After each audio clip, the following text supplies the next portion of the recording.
La mañana de Guadalajara.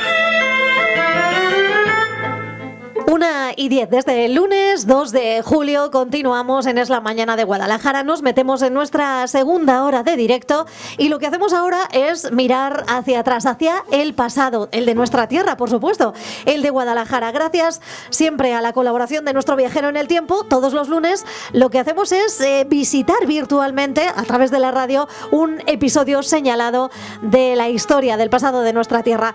Este viajero en el tiempo es José Luis Solano y hoy su máquina especial le ha traído directamente hasta el estudio de Es la Mañana. ¿Qué tal, José Luis? Fíjate, Buenos días. yo que andaba por el Renacimiento, andaba hace 6 siglos y de repente... ¿Has dicho, ahí va? Sin darme cuenta le da un codazo a un botón, no sé lo que era, y ha aparecido aquí con los papeles encima de la mesa. Bueno, es pues... que el DeLorean, ¿no? Algún día, porque es un DeLorean, ¿no? Lo hombre, tuyo. por supuesto, faltaría más. Y tiene su convertidor de flujo o... El condensador de flujo. Condensador de flujo, eso. Sí, señor, el condensador de flujo. Pues eso, con eso me pego yo cada viaje por ahí por el tiempo y luego, pues claro, tengo que documentarme para contaroslo aquí. Bueno, pues vamos a ver, hoy sí vamos, lo que te decía, 6 siglos atrás, porque nos vamos al Renacimiento. Vamos a hablar del detalle monumental del mes de julio que propone el Ayuntamiento de Guadalajara y que esta vez está dedicado a la figura de Lorenzo Vázquez, arquitecto al servicio de los Mendoza, que dejó su impronta artística por diversos puntos de España y, por supuesto, en Guadalajara. Vámonos.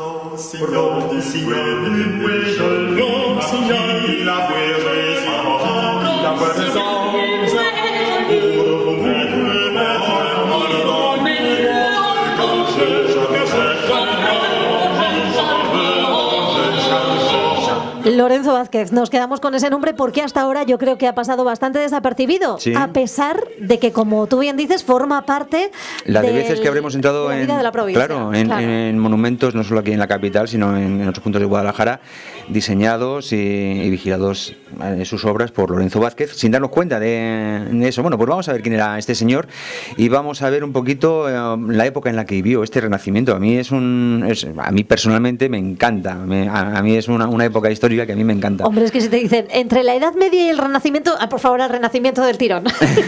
Hombre, sí, evidentemente. Bueno, pues ¿qué es esto? Esto, el del Renacimiento, fue un movimiento artístico que surgió en la Italia del siglo XV y desde allí se extendió a toda Europa y que supuso una renovación con respecto a los planteamientos medievales que nos habían contado que este mundo era un valle de lágrimas donde habíamos venido a Loret Labora y teníamos ahí un dios justiciero con la espada de Damocles que si te deslizas, catapum.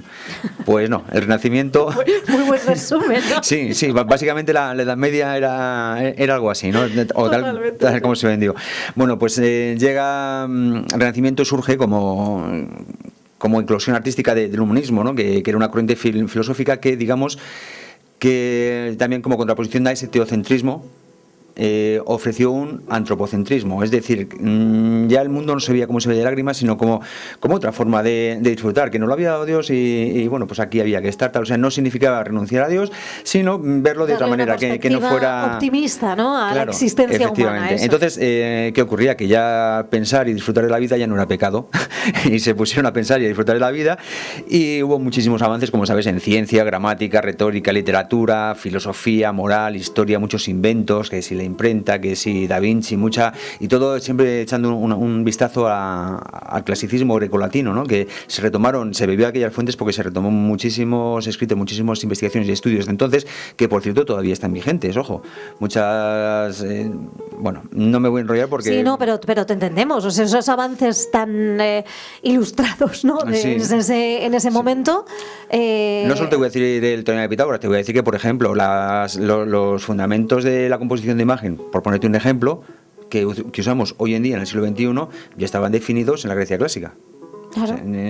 O razones áureas o los fractales, cosas así, digamos que la idea ya venía de antiguo, no tan desarrollado como entonces, pero bueno, todo aquello se tomó en el Renacimiento y supuso pues eso, una verdadera eclosión de las ideas, de la creatividad, del buen rollo y sobre todo de hacer un mundo para disfrute del hombre y tomando al hombre como referencia. La dimensión humana se tomó a la hora de diseñar ya los sitios. Los alojamientos no era solo para vivir, era para disfrutar de la vida. Pero claro, todo eso costaba dinero y el dinero lo siguen teniendo los de siempre, 4 de ellos. Pero claro, querían mostrar esa opulencia y fue cuando sale la figura del mecenas renacentista, que no solo se dedicaba a adquirir obras de arte, sino que tenía en nómina pues una serie de artistas que le iban haciendo pues los trabajitos por ahí por la finca para que se viera que había pasta, ¿no? Ahí tenemos el gran ejemplo de los Medici, ¿no? Radicados en Italia, en Florencia en concreto. Pero que es un ejemplo que también podemos extrapolar directamente a España, ¿no? A los Mendoza, que fue la familia renacentista por excelencia, ¿no? Pues efectivamente, también fueron mecenas y fueron ellos y fue para ellos para quien trabajó nuestro protagonista de hoy, Lorenzo Vázquez. Vamos a ver qué sabemos ahora, ya tenemos idea de dónde estamos, de qué pasa en esa época hace 6 siglos donde nos encontramos actualmente tú y yo aquí, en virtud de mi DeLorean. Bueno, pues vamos a ver quién era Lorenzo Vázquez. Pues mira, este es un arquitecto, se le supone segoviano, porque también le puedes encontrar como Lorenzo Vázquez de Segovia o Lorenzo Vázquez Segovia, y que nació hacia 1450, justo en el Ecuador del 480, o sea, en pleno Renacimiento. Y poquito más con su vida, salvo que tuvo una hija que se llamaba Catalina Vázquez, a la que casó en Valladolid con un pintor que se llama Hernando Rincón de Figueroa, otorgándole una dote de 80.000 maravedíes, lo cual nos hace pensar que descalzo no iba este señor, ¿no? Claro, además teniendo los llamados que tenía, ¿no? Sí, por supuesto, de las altas familias. Enseguida lo veremos. Claro. En lo artístico se supone que Lorenzo Vázquez inició su formación de la mano del arquitecto Juan Guas, un arquitecto, ojito, que fue el que hizo el convento franciscano de San Juan de los Reyes en Toledo, la portada occidental de la Catedral de Ávila, la Catedral de Segovia, la Galería del Castillo de los Mendoza en Manzanares el Real, y que desde 1475 era el maestro de obras del duque del Infantado. De ahí que trabajando Lorenzo Vázquez o aprendiendo Lorenzo Vázquez con Juan Guas, enseguida tuvo contacto con esta casa que tanto supondría para su vida. Y para su arte. Buen maestro, porque, hombre, yo creo que Juan Guas es una de las figuras imprescindibles, ¿no? Para entender. Fundamental, sí. Claro. El renacimiento, arquitectura renacentista española. También es de suponer que, volvemos a Lorenzo Vázquez, también se formó en Italia, seguramente, a juzgar por sus trabajos posteriores en los que se ven como muchos detalles precisamente del 480 italiano, ¿no? Y lo que sí está datado es que en 1481 él estaba trabajando en Italia. Bueno, yo supongo que la formación de un arquitecto en el Renacimiento pues sería picar mucha piedra también. O sea, que dicen que a caminar se aprende caminando. En fin, ya de vuelta en España, pues su primera intervención, o la primera que tenemos documentada, la hizo precisamente para don Pedro González de Mendoza, el cardenal Mendoza, pero no aquí en Guadalajara, sino en Valladolid, en el colegio de Santa Cruz, allí en Valladolid. Y ya en 1490 pues empieza, como decíamos, ya entra en nómina con la Casa de los Mendoza, con la que está entre 1490 y 1509, casi 20 años trabajando para ellos. Y ya se le empieza a datar en los escritos como vecino de Guadalajara, ciudad en la que seguramente vivió la mayor parte de su vida. Aquí, ¿qué hizo ya más en Guadalajara? Pues mira, un palacio que ya no existe, que tenía que ser una pasada, que era la Casa Palacio del cardenal Mendoza, que hoy ya ha desaparecido, y en el cual pues se podía ver mucha inclinación al estilo renacentista, pero también al tardogótico, porque es lo que se vendría llamando gótico isabelino, que es, digamos, los cánones arquitectónicos que marcaron los reyes católicos, y que consistían pues en adaptar los palacios góticos a las nuevas tendencias, con lo cual tenemos ahí, digamos, estructuras góticas, pero remozadas de manera renacentista, o tenemos edificios góticos en el cual encontramos muchísima ornamentación renacentista, en fin. Hizo por aquí muchas cosas, muchos edificios, por toda la Alcarria mendocina. ¿Y cómo lo hacía? Pues era una especie de contratista de obras, ¿no? Él se le encargaba un trabajo, él hacía los dibujos, daba las trazas y lo dejaba en manos de su escuela, que se ha llegado a conocer, o sus obras como Escuela Alcarreña, pues la realización de esas obras, las cuales iba a visitar de vez en cuando. Por supuesto, no se puede hablar de Lorenzo Vázquez sin hablar del Palacio de Cogolludo, de su factura. El primer palacio renacentista de Guadalajara. Ahora lo veremos un poquito más a fondo. Sí, no, es que te iba a decir, que precisamente el viernes salió un poco a colación hablar de este palacio, porque no sé si sabes que este fin de semana Napoleón de nuevo entró a tomar Cogolludo en esas jornadas napoleónicas. Napoleón sería el general...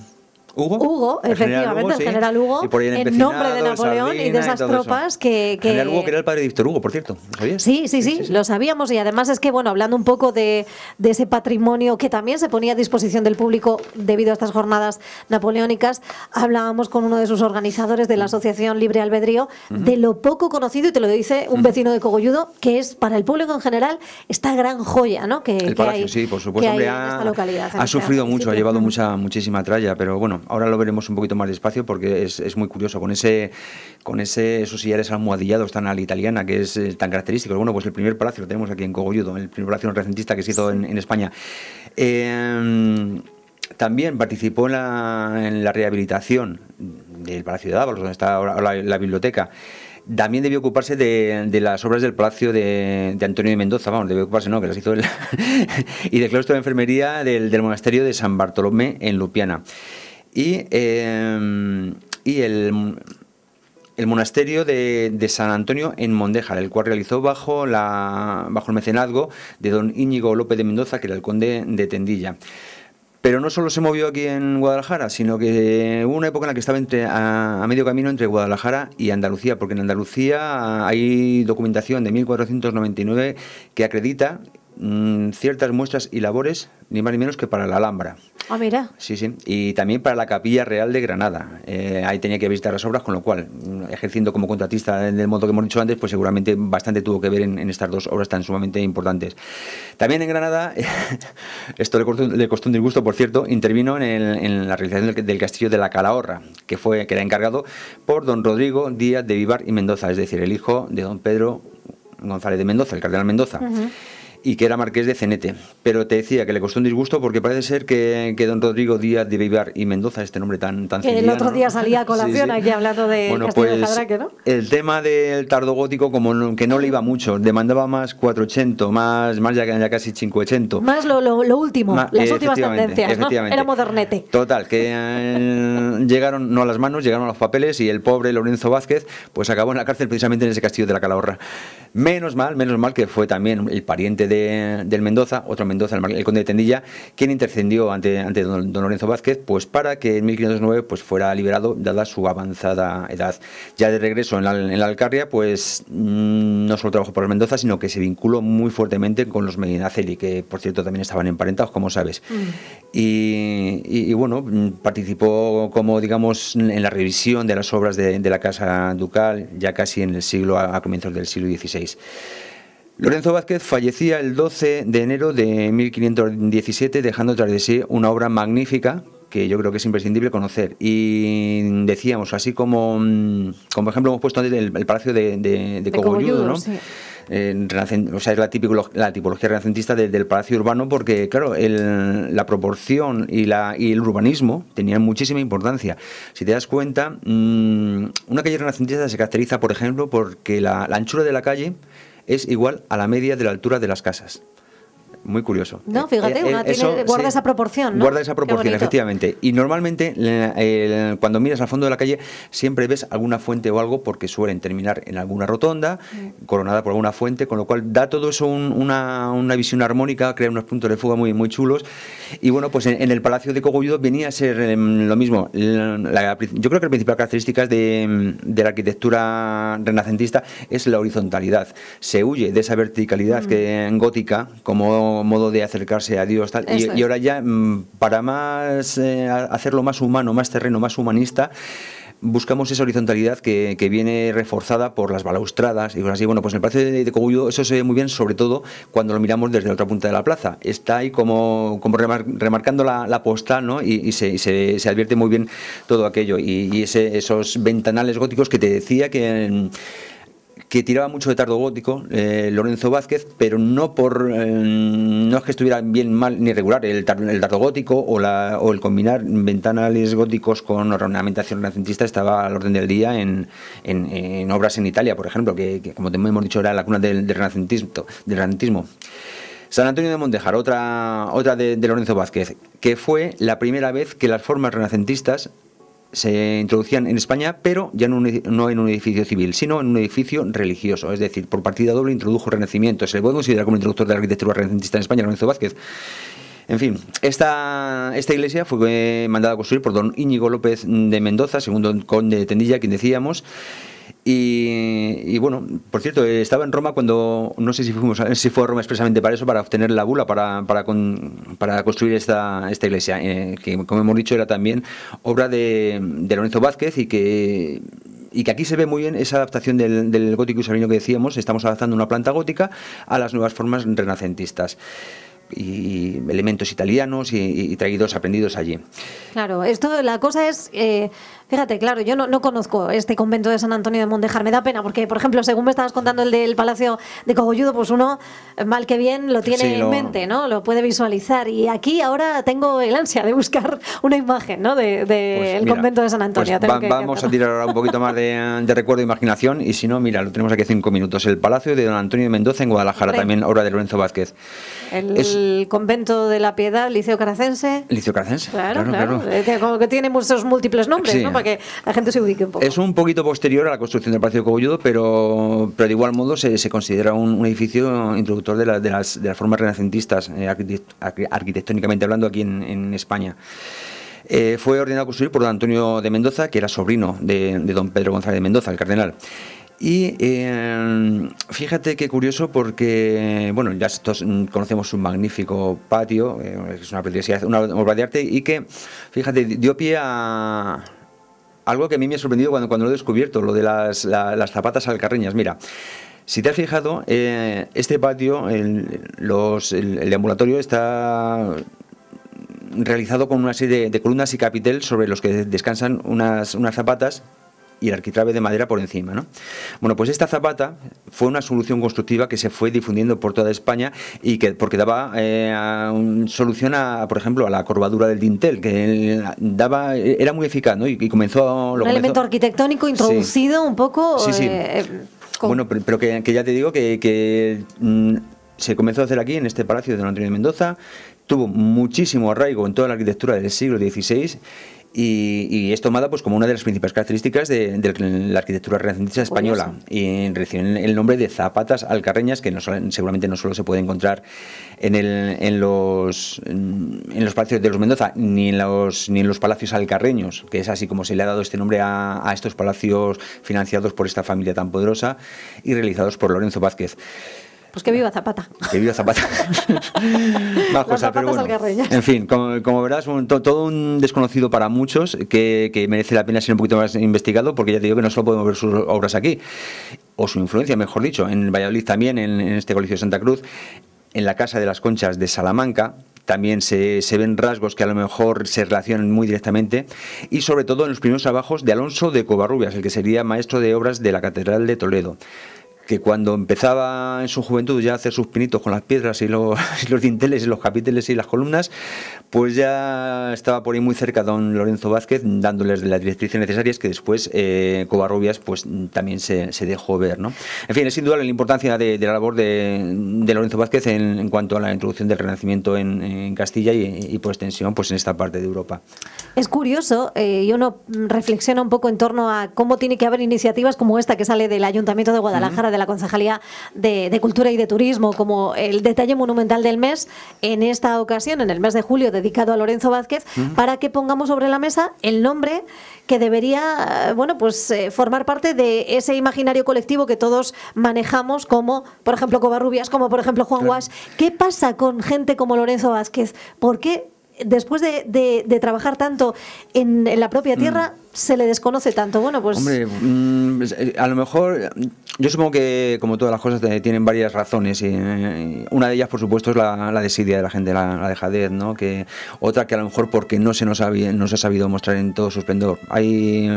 Sería absurdo e inútil, ¿no?, el achacarlo solo a una razón.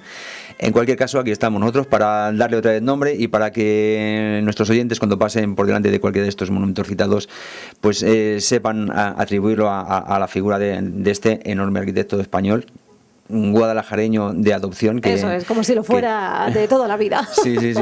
Y ya te digo que es figura clave, figura fundamental, de la mano de los Mendoza, por supuesto, que siempre a la vanguardia del boato y de la excelencia y de la cultura y todo esto, tantas cosas hicieron por nuestra provincia, y tan magnífico rastro dejaron los unos, y el otro por el arte en Guadalajara.